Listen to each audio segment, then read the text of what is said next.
আসসালামু আলাইকুম রহমতুল্লাহ। প্রিয় দর্শক, আজকে সারের যত গোপন তথ্য আজকে আপনাদের সাথে প্রেজেন্টেশন করব এবং সারের যে আরও গুরুত্বপূর্ণ তথ্য আছে, সার কেন দাম বাড়তেছে, কেন আসতেছে না, কী কারণে, সব কিছু এই ভিডিওর মধ্যে দেখাবো ইনশাল্লাহ।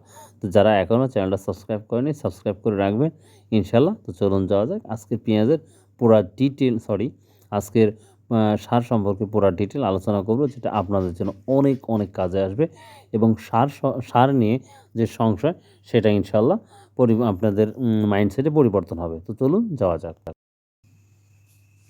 ১৯৯৫ উত্তরবঙ্গ, ইরি বড় মৌসুম, মাঠে ধান মরছে, সার নাই। কৃষকরা রাস্তায় নামলো, স্লোগান একটাই, ন্যায্য দামে সার দাও। তৎকালীন সরকার সার না দিয়ে আন্দোলনটিকে কঠোরভাবে মোকাবেলা করে। পুলিশের গুলিতে টাঙ্গাইল ও গাইবান্ধা সহ বিভিন্ন এলাকায় ১৮ জন মারা যায়। ১৯৯৬ সালের নির্বাচনে বিএনপির পরাজয়ের অন্যতম কারণ ছিল সারের দাবিতে কৃষকের এই আন্দোলন। ৩১ বছর পর আজ আমরা আবার একই জায়গায়, সার নিয়ে আন্দোলন। ৯ আগস্ট কৃষি মন্ত্রণালয় থেকে সার ডিলার নিয়োগ ও সার বিতরণ সংক্রান্ত সমন্বিত নীতিমালা জারি করা হয়েছে। নীতিমালায় কি লেখা? সাব ডিলার বা খুচরা বিক্রেতা থাকবে না। একটা ইউনিয়নে সর্বোচ্চ ৩ জন ডিলার থাকবে, আর এক ব্যক্তি একাধিক ডিলারশিপের মালিক হতে পারবেন না। সরকারের এই নতুন সিদ্ধান্তে ৪৪,০০০ সারের ডিলারের ভবিষ্যৎ অনিশ্চিত।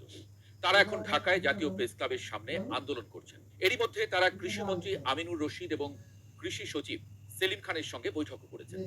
তবে সমস্যার সমাধান হয়নি। সরকার এরই মধ্যে সংবাদপত্রে বিজ্ঞাপন দিয়ে নতুন সারের ডিলার নিয়োগ প্রক্রিয়া শুরু করেছে। ২০০৯ সাল থেকে ১৭ বছর ধরে যারা সারের ডিলার হিসেবে ছিলেন তাদের বাদ দিয়ে নতুন করে ডিলার নিয়োগ করায় সময় মতো সার পাওয়া নিয়েই অনিশ্চয়তা দেখা দিয়েছে। কৃষিমন্ত্রী সংসদে জানিয়েছেন ২৩১১ জন ডিলার এরই মধ্যে অনিয়মের দায়ে অভিযুক্ত। এদের হাত দিয়ে সার গেলে কৃষককে বেশি দাম দিতে হয়। সরকারি দাম ইউরিয়ার ২৭ টাকা, কিন্তু মাঠে ৩০-৩২ টাকা। তাই সরকার চায় ডিলারকে সরাসরি ধরতে। সরকার বলছে আমরা মনিটরিং করব, কিন্তু বাস্তবতা কি বলছে? প্রথম বাস্তবতা হলো, এখন ইউনিয়নে ৩ জন ডিলার থাকলে তারাই তো নতুন সিন্ডিকেট তৈরি করবে। বড় ভয় নিয়োগে রাজনৈতিক প্রাধান্য। কৃষিবিদরা এরই মধ্যে গণমাধ্যমে বলেছেন ২০০৯ সাল থেকে যাদেরকে নিয়োগ করা হয়েছিল তাদের মধ্যে অনেকেই যেমন ছিল সাবেক আওয়ামী লীগের নেতাকর্মী, এখন যাদের নিয়োগ করা হবে দেখা যাবে তারা ক্ষমতাসীন বিএনপির নেতাকর্মী। সরকার চাইলেও তাদের অনিয়ম দুর্নীতি বন্ধ করতে পারবে না। অর্থাৎ ১৯৯৫ সালের ভয় আবার ফিরে এসেছে। কৃষিমন্ত্রী আমিনুর রশিদ অবশ্য বলেছেন কারোর অনুমোদন স্থগিত করা হয়নি, ভুল বোঝাবুঝি হয়েছে। অর্থাৎ সরকার সুর নরম করেছে। কিন্তু বাস্তবতা হলো, সরকারের নতুন নীতিমালায় ৪৪,০০০ ডিলার বা সাব ডিলার রাখার কোনো সুযোগই নেই।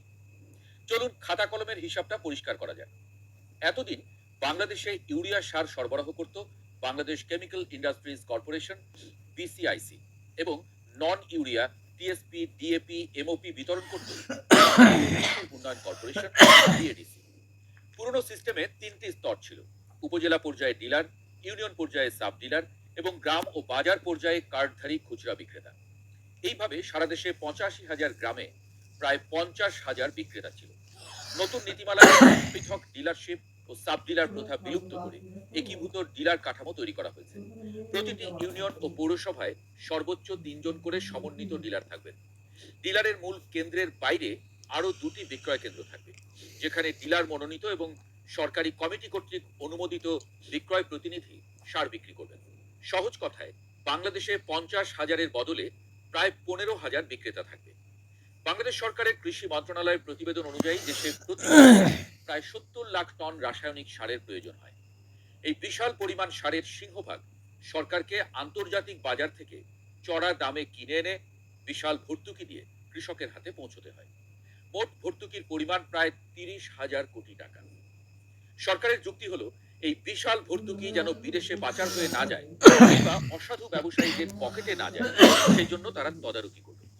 ৪০,০০০ বিক্রেতার দ্বারে দ্বারে গিয়ে নজরদারি করা কোনো প্রশাসনিক ব্যবস্থার পক্ষে সম্ভব নয়। এজন্য স্তর কমিয়ে কয়েক হাজার মূল ডিলারের উপরে নিয়ন্ত্রণ আনলে সার কোথায় যাচ্ছে, কত মজুদ আছে, ডিজিটাল ট্র্যাকিংটা সহজ হবে। এই পর্যন্ত ঠিক আছে।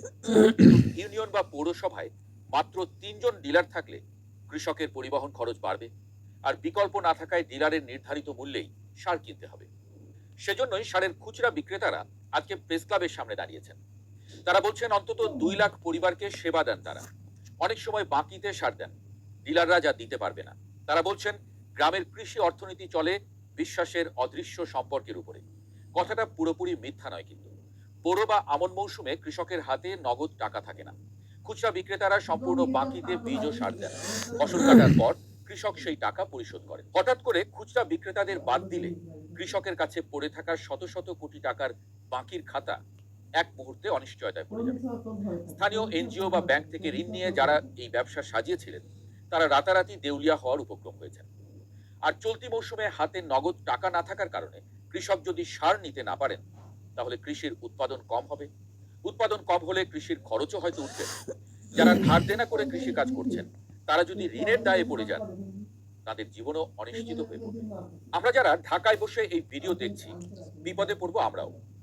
কৃষি উৎপাদন কম হলে চালের দাম বেড়ে যাবে, সবজির দাম বেড়ে যাবে, শেষ পর্যন্ত বিপদটা সারা দেশেরই। কিন্তু সরকারের বিশেষজ্ঞরা নিশ্চয়ই অনেক ভেবেচিন্তেই এই সিদ্ধান্ত নিয়েছেন, কিন্তু আমরা মনে করি কৃষির সাথে অন্য সবকিছু মেলালে চলবে না। কৃষকের কাছে সার, বীজ, কীটনাশক এবং সেচ দিতে হবে সহজে। কৃষক এত মারপ্যাঁচ বোঝে না, কৃষক এত স্মার্ট মনিটরিং, জিপিএস সিস্টেম এসব বোঝে না। কৃষককে প্যাচে ফেললে পরে আপনার ভাতেই টান পড়বে, আপনিও প্যাচে পড়বেন। শুধু এতটুকুই বলতে চাই, নিয়মটাকে আরো সহজ করা যায় কিনা আরেকবার ভেবে দেখুন। প্রিয় দর্শক, এই ছিল আজকে সারের আপডেট নিউজ। তো ভাই, আপনাদের যে কোনো নতুন কোনো তথ্য বা যদি কোনো নিউজ থাকে অবশ্যই কমেন্ট করে জানাবেন, চেষ্টা করবো সেই বিষয় নিয়ে ভিডিও তৈরি করতে। সো ভাই, আল্লাহ হাফেজ, আসসালামু আলাইকুম ওয়া রাহমাতুল্লাহ।